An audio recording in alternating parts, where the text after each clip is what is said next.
വെടിനിർത്തൽ പ്രഖ്യാപനത്തെ വലിയ പ്രതീക്ഷയോടും സന്തോഷത്തോടും കൂടിയാണ് ഗൾഫ് രാജ്യങ്ങളും ഇവിടെയുള്ള പ്രവാസികളും വരവേറ്റത്. ആദ്യ പ്രഖ്യാപനം വന്നത് UAE ഭാഗത്തു നിന്നുമായിരുന്നു. മേഖലയിൽ സമാധാനവും സ്ഥിരതയും കൈവരിക്കാൻ ഈ തീരുമാനം സഹായിക്കുമെന്നുള്ളതായിരുന്നു UAE വിദേശകാര്യമന്ത്രി Sheikh Abdullah bin Zayed Al നഹ്യാന്റെ പ്രഖ്യാപനം. അതുപോലെ തന്നെയാണ് സൗദി അറേബ്യയുടെ ഭാഗത്തു നിന്നും ഈ തീരുമാനത്തെ വലിയ സന്തോഷത്തോടു കൂടി സ്വീകരിച്ചത്. സൗദി വിദേശകാര്യമന്ത്രി ഫൈസൽ ബിൻ ഫർഹാൻ രാജകുമാരൻ ഈ തീരുമാനത്തെ സ്വാഗതം ചെയ്യുന്നതായും അറിയിച്ചു.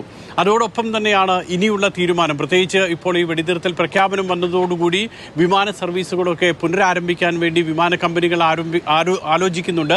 തിങ്കളാഴ്ച മുതൽ സർവീസുകൾ പുനരാരംഭിക്കുമെന്നാണ് ഇത്തിഹാദ് എയർവേസ് ഒക്കെ ഇന്ന് വൈകുന്നേരത്തോടുകൂടി പ്രഖ്യാപിച്ചത്.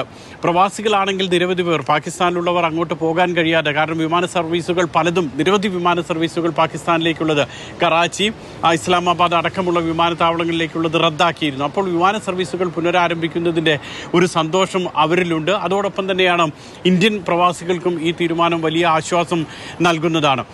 വരും ദിവസങ്ങളിൽ കൂടുതൽ ഗൾഫ് രാജ്യങ്ങൾ ഇത് സംബന്ധിച്ചിട്ടുള്ള പ്രഖ്യാപനം, ചർച്ചകളെ സ്വാഗതം ചെയ്തുകൊണ്ടുള്ള പ്രഖ്യാപനങ്ങളൊക്കെ ഉണ്ടാകും. മറ്റൊരു പ്രധാനപ്പെട്ട കാര്യം, അമേരിക്കൻ പ്രസിഡന്റ് ഡൊണാൾഡ് ട്രംപ് അടുത്ത തിങ്കളാഴ്ച അദ്ദേഹത്തിൻ്റെ ഗൾഫ് സന്ദർശനം, രണ്ടാമതായി അധികാരത്തിൽ എത്തിയതിനു ശേഷമുള്ള ഗൾഫ് സന്ദർശനം ആരംഭിക്കുകയാണ്. UAE, ഖത്തർ, സൗദി അറേബ്യ തുടങ്ങിയിട്ടുള്ള രാജ്യങ്ങൾ അദ്ദേഹം സന്ദർശിക്കും. ഇതുമായി ബന്ധപ്പെട്ടിട്ടുള്ള ചർച്ചകളും ആ സന്ദർശനത്തിലുണ്ടാകും.